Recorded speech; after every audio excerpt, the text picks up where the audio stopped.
তার জন্য বসে আছেন, তাকে আমি বলছি এখানে আসার জন্য।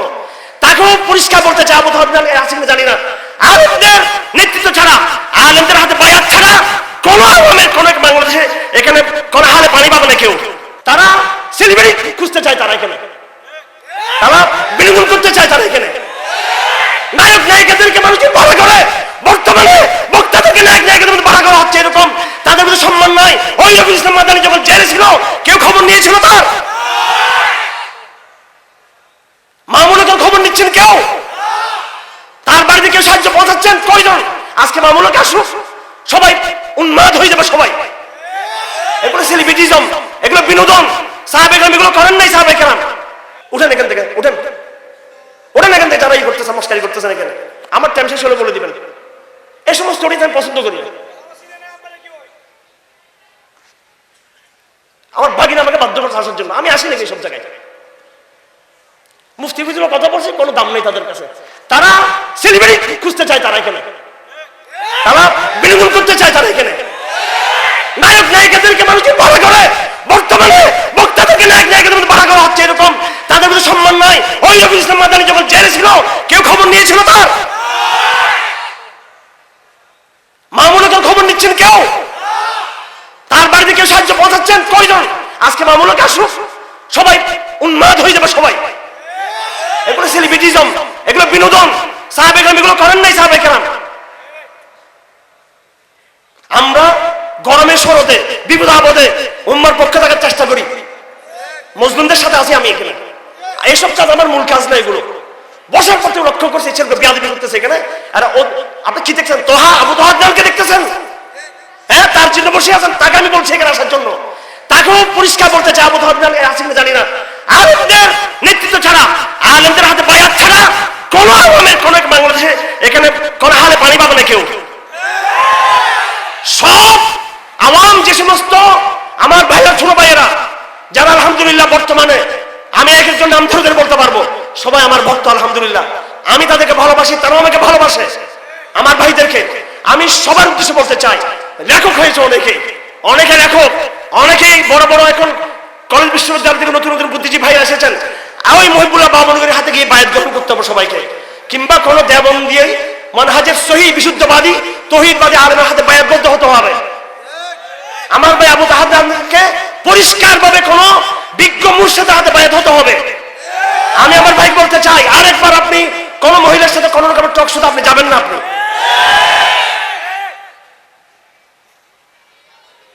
ওনাকে আমি এখানে দাওয়াত দিয়েছি, এখানে আসতে বলেছি, এখানে আপনারা নিয়ে আসছেন নাকি? রফিক মাদানীকে আমি বলেছি আসার জন্য, রফিক মাদানীকে জীবন আসতে পারতেন না আপনারা, থাকে এখন পারতেছেন, পুলিশে বাধা দিচ্ছে, আনতে পারতেছেন এখন আপনারা। তো বসে বসে ইয়ে করতেছেন কি জন্য? আপনাদের প্রতি দরদ ভালোবাসা আছে বিদায় আমি চাচ্ছি এই মাহফিলটা জমুক।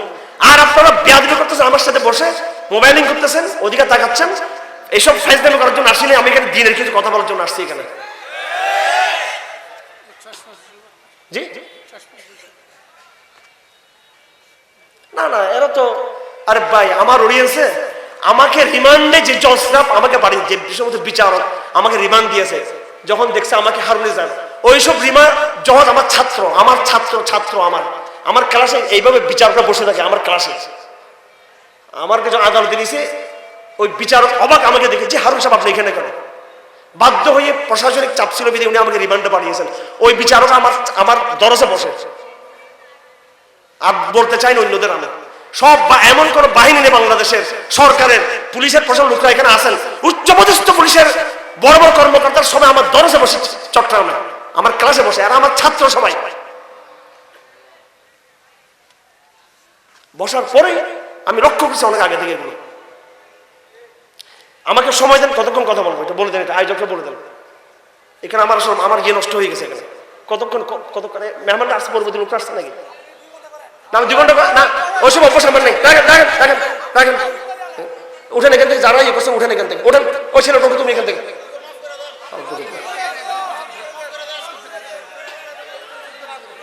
আমি সাহাবারা জমাত তৈরি করার কাজ করতেছি, আমি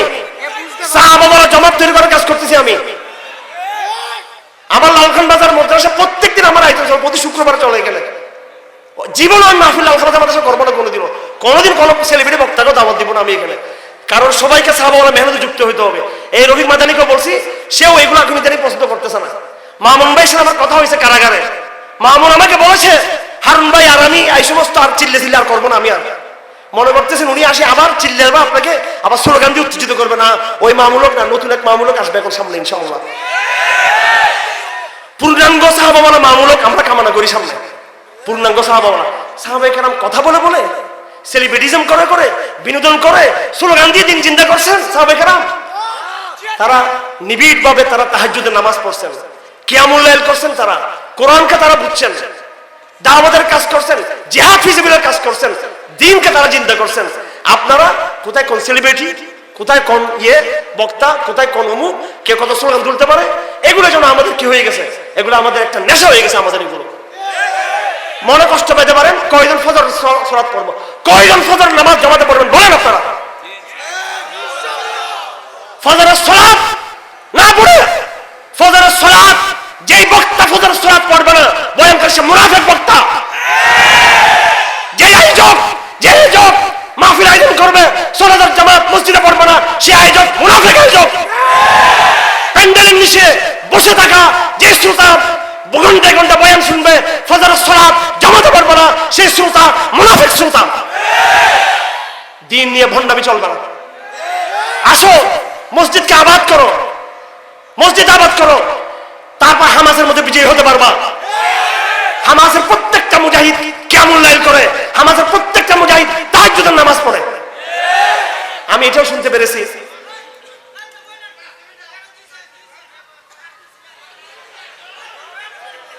আপনারা কি আপনাদেরকে পরিবর্তন করতে পারবেন?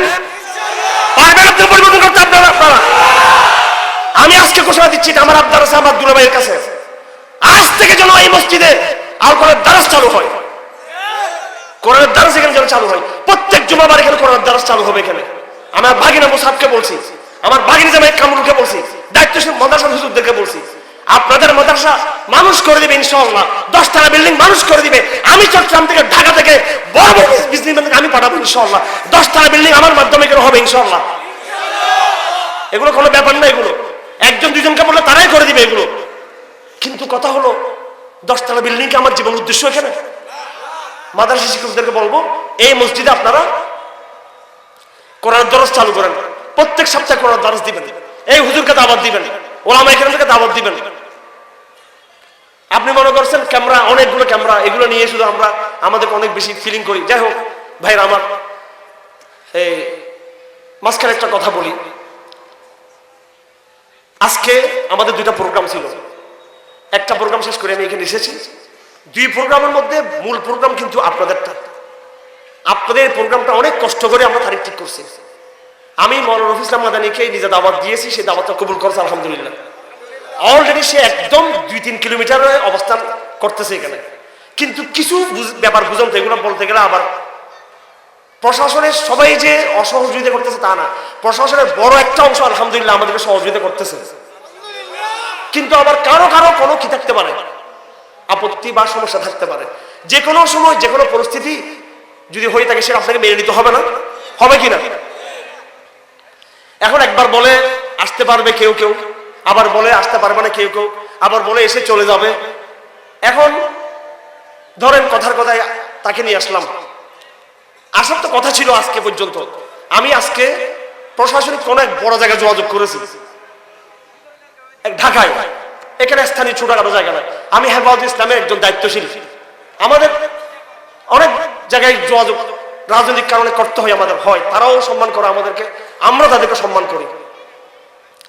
সেখান থেকে আমি সিগন্যাল পেয়েছি যে কোনো সমস্যা নেই, পুরো বাংলাদেশে আমরা চষে বেড়াচ্ছি না, এই পর্যন্ত আমার কোনো মাহফিলের সমস্যা হয় নাই, কোনো বাধা আসে নাই। প্রশাসনকে জানিয়ে রাখছি এবং তাদেরকে দাওয়াত দিয়ে দিনের পথে আসার জন্য, কথা ঠিক কিনা? এখন কোনো কোনো কারণে কিছু বিষয় থাকে এখানে, কারো সমস্যা হতে পারে।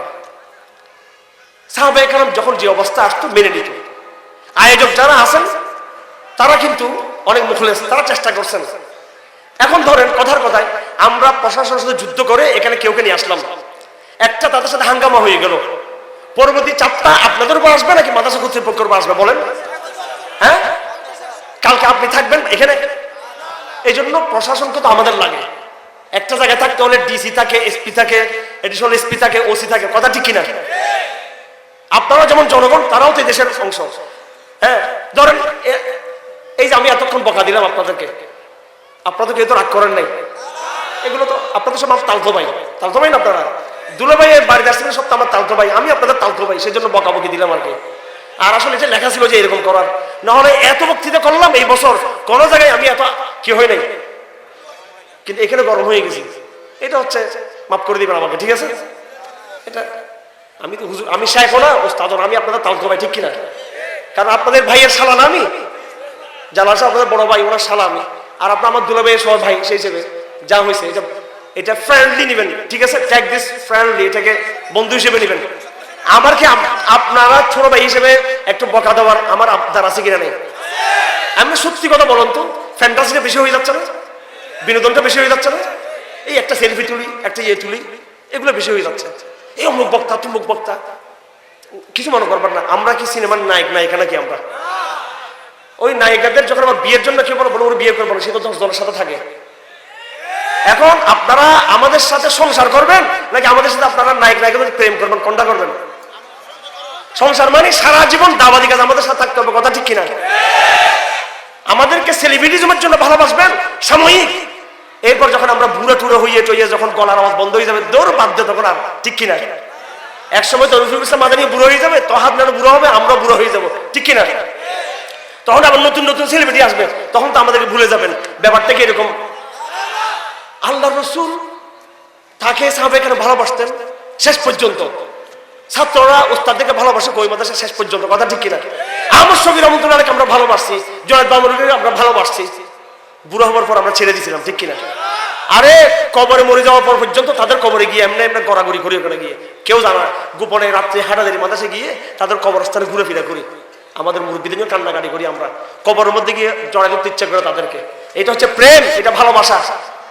আর বহু ভাইদেরকে দেখছি হেলিকপ্টার, বাপরে বাপ, জোনায়েদ শাহ হুজুরের জন্য, আমার শফির জন্য কোনোদিন কবরস্থানে জানাজা জিয়ারত করার জন্য তারা কিন্তু যায় নাই, কিন্তু কোনোদিন আর মনে কোনো দুঃখ নেই যে তারা দুনিয়া থেকে চলে গেছেন। কিন্তু ওনাদেরকে নিয়ে সেলিব্রিটি, ওনাদেরকে অনেক কিছু কিন্তু করা হয়েছে, সেলিব্রিটিজম করা হয়েছে, কিন্তু সত্যিকার মনের ব্যথা, মনের আবেগ, মনের আশক, তাজিম তাদের মধ্যে ছিল না। আমি চাই আপনারা বাস্তববাদী হন। আপনারা এখানে বিনোদন করতে আসছেন নাকি দায়ী হয়ে বের হওয়ার জন্য আসছেন? এই ময়দান থেকে আপনারা বের হয়ে যাবেন, এক একজন মুত্তাকি হয়ে বের হয়ে যাবেন ইনশাআল্লাহ, কথা ঠিক তো? আর এইটুকু থেকে আমি শুনতে চাই ওনারা আমার কথা রাখবে কিনা, যে এই মসজিদে ইনশাআল্লাহ আগামী সপ্তাহ থেকে এই মসজিদে ইনশাআল্লাহ হেদায়েতের দরস চালু হয়ে যাবে ইনশাআল্লাহ, কথা ঠিক কিনা? প্রত্যেকের হাতে হাতে মিসওয়াক থাকতে হবে, কি থাকতে হবে? মিসওয়াক থাকতে হবে প্রত্যেকের হাতে হাতে। আমি মনে করি এই বকাঝাকার মধ্যে ফায়দা থাকতে পারে। আল্লাহ পাক আমাকে আসলা করে দিক। আমি যে খুব ভালো তা না, আমার মধ্যে বহু ত্রুটি আছে, কিন্তু ধৈর্যের একটা সীমানা থাকে। আমি অব্যাহত শুরু থেকেই দেখছি এখানে ভিন্ন ভিন্ন ভাব, কে কে আসে, কে কে যাচ্ছে, কেমন হচ্ছে, অমুক আসে কিনা, তমুক আসে কিনা, এমন একটা ভাব। তাহলে শুধু ওটা নিয়ে করেন, আমাদেরকে কেন আনছেন এখানে? যাই হোক, এখন আমাকে বলেন আমার সময় কতটুকু, এটা বলে দেন। না আপনারা না, এটা কোনো রাগ থেকে না, কারণ আমি ক্লান্ত হয়ে গেছি। আসলে আমি এক জায়গায় মাহফিল করে আসছি, 10:30 বাজতেছে এখন। অন্য বক্তারা আসলে তাদেরকে নিয়ে আসেন এখানে। এখন একজন আয়োজক না, না না মসজিদ জন্য না, আমি কোনো রাগটা করি না। আমি যা রাগ করি এটা সাময়িক, ঠিক আছে? আর এটা আমার মনে কখন বিদ্বেষ কাজ করে না, ঠিক আছে? এদের সাথে আমি আমার কোলাকুলি করবো না, আমার কিন্তু এখন বক্তা কি আসছে, আবু দহর না আসছে নাকি, সেটা বলবেন তো আমাকে, সেটা বলবেন তো। হ্যাঁ আচ্ছা রাখেন, আবু দহরকে নিয়ে আসেন এখানে। আচ্ছা দাঁড়ান আমি শেষ করি। এই আমি আর 15 মিনিট কথা বলবো, কয় মিনিট? রাখেন রাখেন। আর আপনি না বললো হ্যাঁ বললো, আমি শুধু 15 মিনিট কথা বলবো, তবে জরুরি কথা, আগের গুলো শেষ। এই 15 মিনিটের ভিতরে কাজ বুঝে নিতে হবে, কাজ বুঝে নিতে হবে, ঠিক আছে? আপনাদের আবু দহাদ ভাইয়ের প্রতি আপনাদের ভালোবাসা আছে, সেজন্য আপনারা তার করছিলেন, কিন্তু অডিয়েন্স নষ্ট করবেন কেন? যাই হোক ভাইরা আমার, একটা বিষয় আগে শুরু হয়, চলে যাই। চেষ্টা চলতেছে শেষ পর্যন্ত রফিকুল ইসলাম মাদানীকে নিয়ে আসার জন্য, যদি কোনো কারণে প্রশাসনিক কারণে যদি পারা না যায়, এই জন্য আপনারা বক্তা আয়োজকদেরকে বলবেন বাটপার চিটিং এরকম বলবেন নাকি এগুলো? এই আয়োজকরা তার বিয়েতে শুধু আপনাদের মাহফিলে ওনাকে হাজির করার জন্য একবারে চট্টগ্রামের বড় বড় রূপচাঁদা মাছ, এটা নাওজুবিল্লাহ ঘুষ না, এমনি হাদিয়া, এটা আমি নিজে বহন করছি। হ্যাঁ, তো ওইটা আপনাদের আশাটা তারা পূরণ করতে চেয়েছিল না। যদি পারে আপনারা তো কালকে সকালে গালাগালি করবেন, ঠিক কিনা? করবেন কিনা? আমি নিজে জড়িত, আমি নিজেই চাইজন, আমি নিজে ফেল হয়ে গেছি আসলে।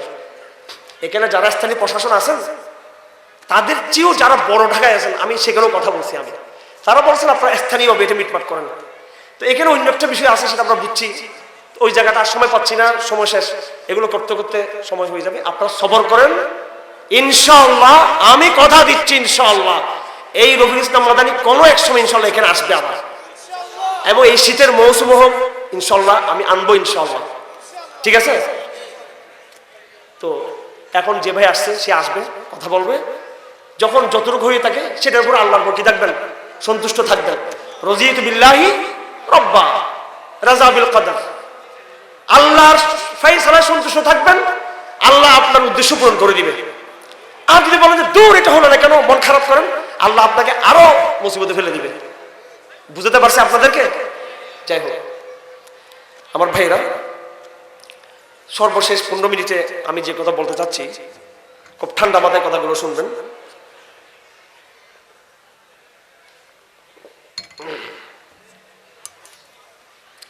বর্তমানে আমাদের কি কাজ, আগামীতে আমরা কি করণীয় আমাদের, সেটা আমি শুরু করব ফিলিস্তিন থেকে।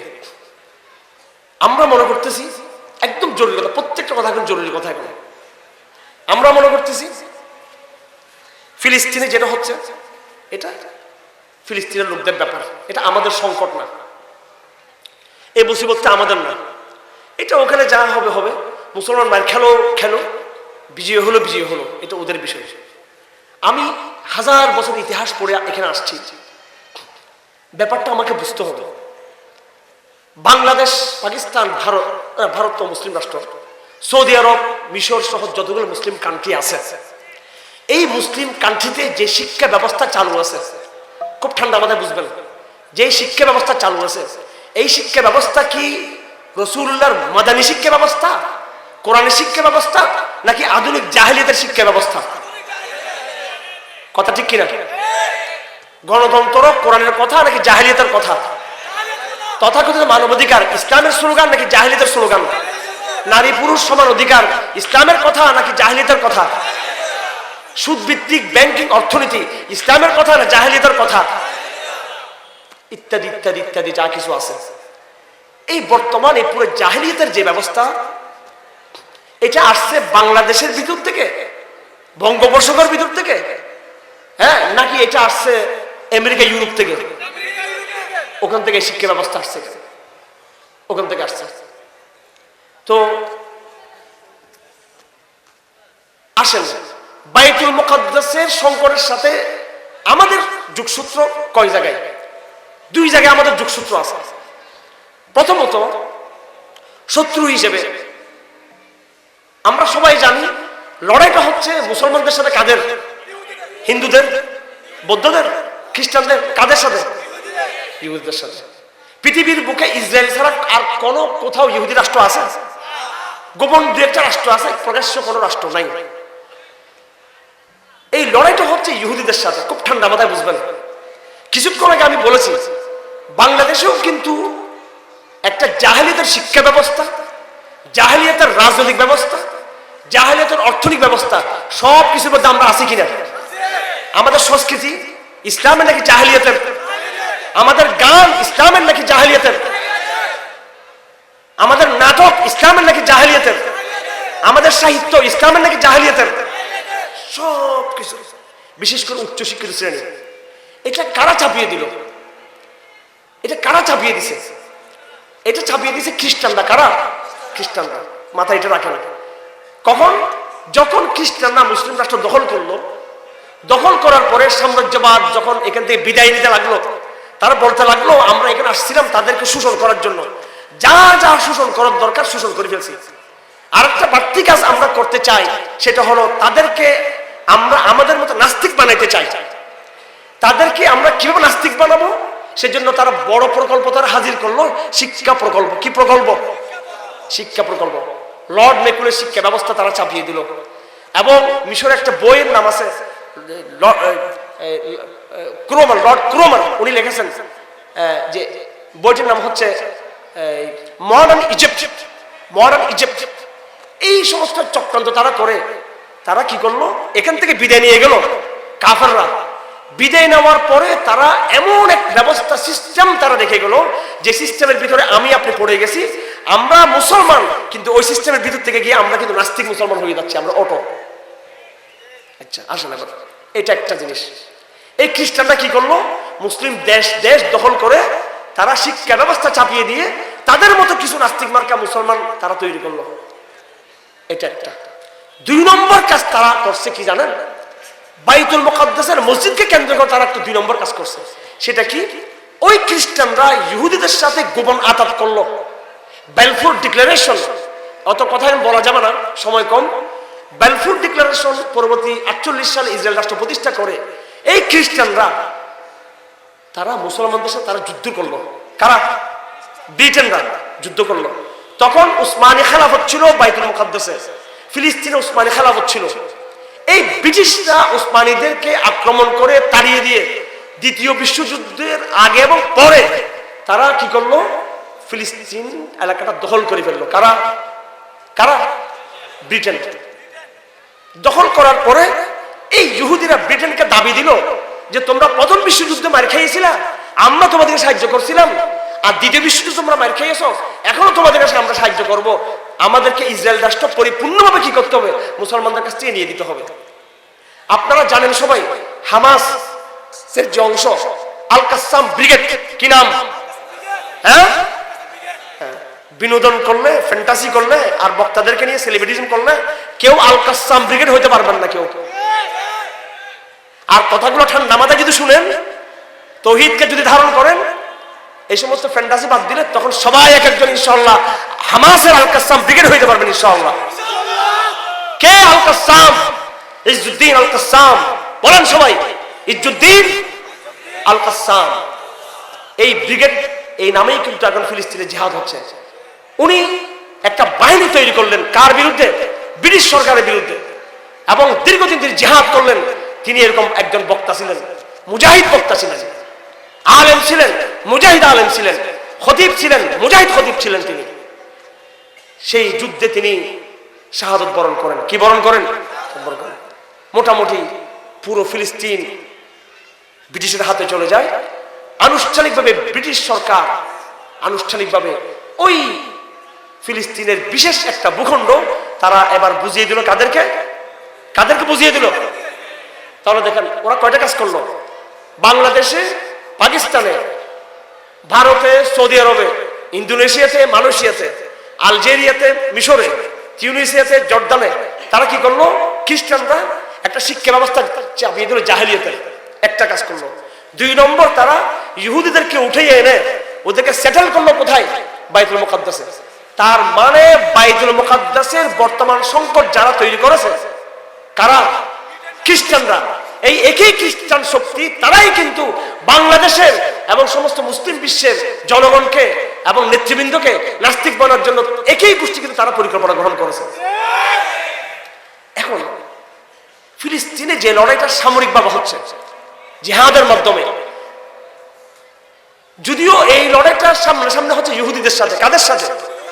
কিন্তু ইহুদিদের পিছনে মূল শক্তি কাদের? খ্রিস্টানদের। ব্রিটেন এই রাষ্ট্র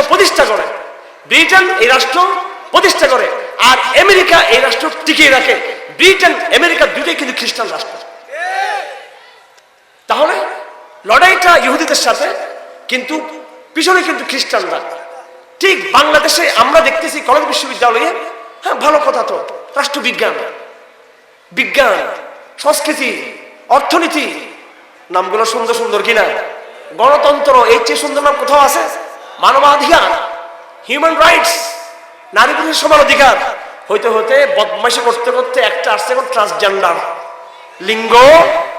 লিঙ্গ পরিচয় পরিবর্তন। বাংলাদেশে যারা যেখানে লিঙ্গ পরিচয় করবে ওখানে তাকে জোতা পিটা, লাঠি পিটা করবেন। ওখানে পারবেন তো? আল্লাহ, কোন মুসলমানের বাচ্চা, কোন মুসলমান যাকে আল্লাহ পাক নারী হিসেবে সৃষ্টি করেছে, কবরে যাওয়া পর্যন্ত সে নারী পরিচয় নিয়ে থাকতে হবে। কোন মুসলমান আল্লাহ পাক যাকে পুরুষ হিসেবে সৃষ্টি করেছে, এখন থেকে সে কবরে যাওয়া পর্যন্ত সেই পুরুষত্বের পরিচয় নিয়ে সে কি করবে?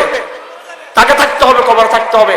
কোন মুসলমান নারী তার পরিচয় পরিবর্তন করে ইউরোপের ইয়ানদের ঢুকে পড়ে ট্রান্সজেন্ডার প্রোগ্রামের মাধ্যমে কোন নারী যদি পুরুষ হতে চায়, পুরুষ যদি নারী হতে চায়, তার হাত, মাংস, হাড্ডি ওখানে গুড়িয়ে ফেলতে হবে। ওখানে এই বেয়াদবির কোনো সুযোগ নাই।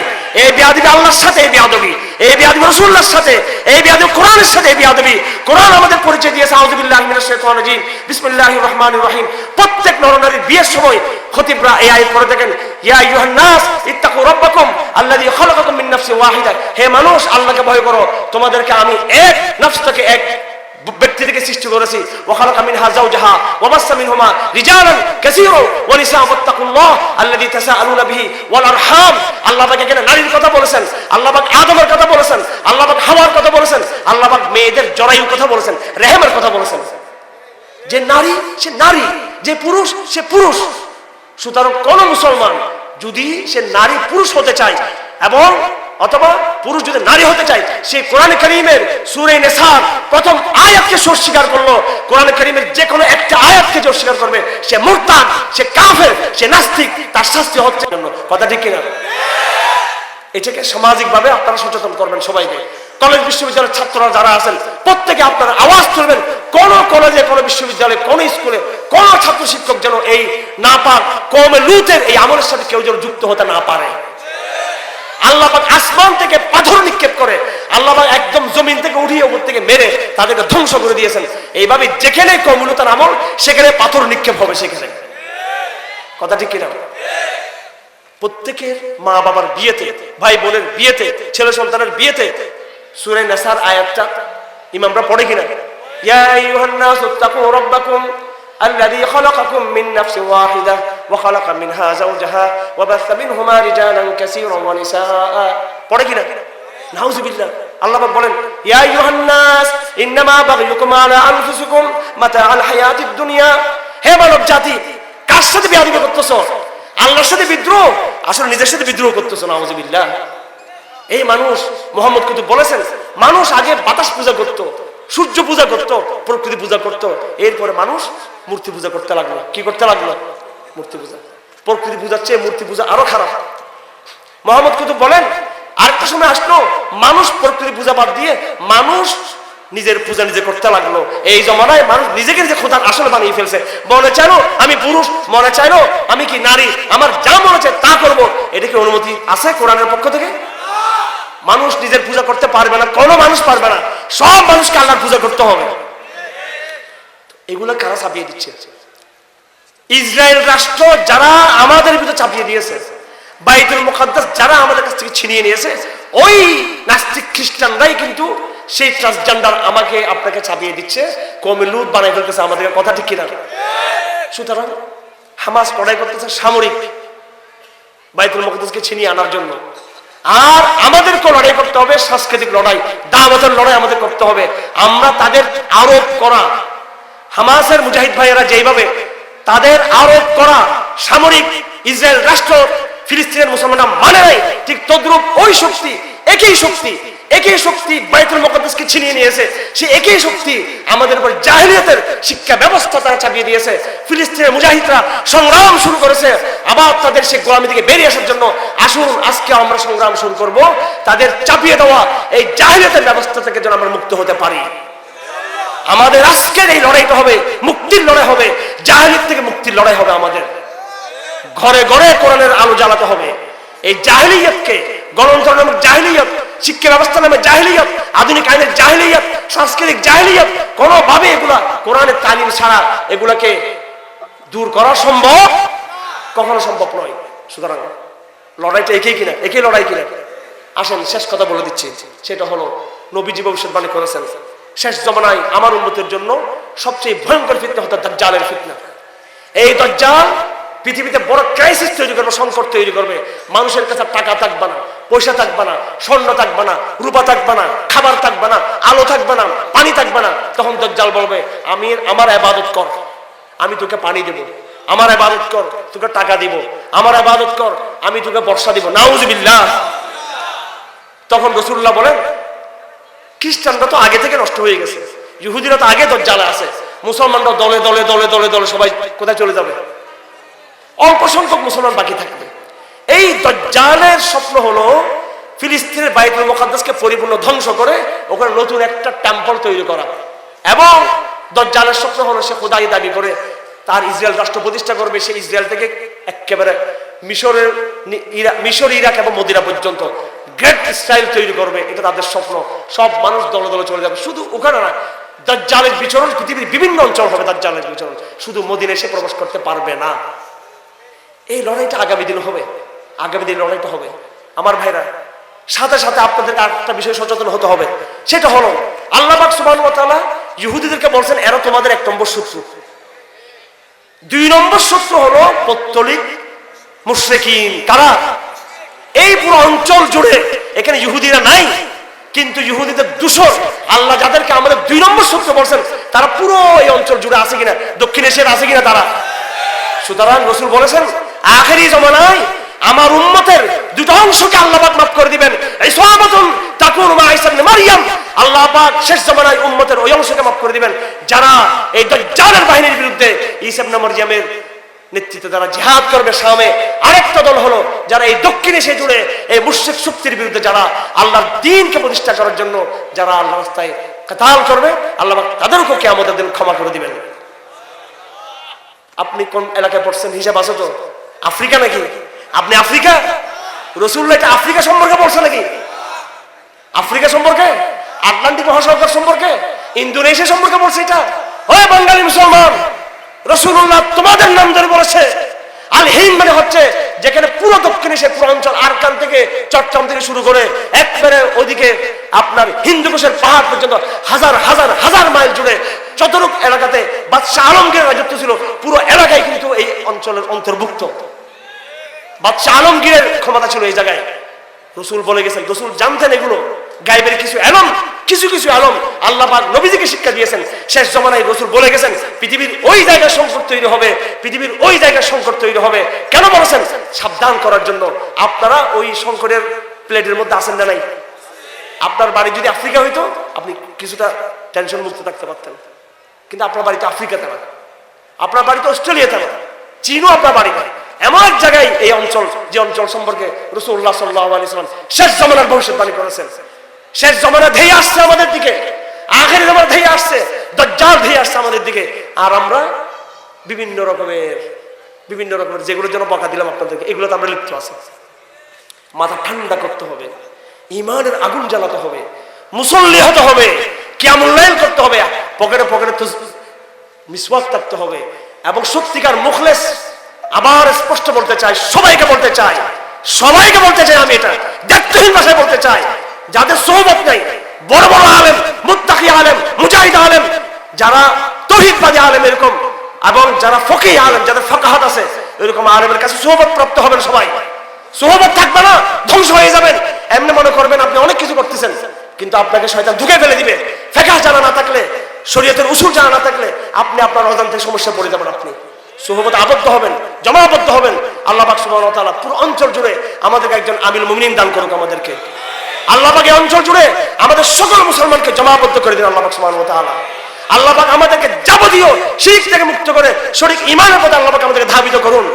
আল্লাহ পাক আমাদেরকে সকল বেদাত হাসানা হোক, সাইয়্যা হোক, সব বাদ দিয়ে সহিহ সুন্নতের উপর যেন আমরা আমল করতে পারি, সে সাহস এবং সে তৌফিক আল্লাহ পাক আমাদেরকে দান করুন। তাহলে আমরা ইনশাআল্লাহ এই সংকট থেকে আমরা বের হতে পারবো ইনশাআল্লাহ আজিজ। এই লড়াই আমরা জিততে পারবো ইনশাআল্লাহ আজিজ।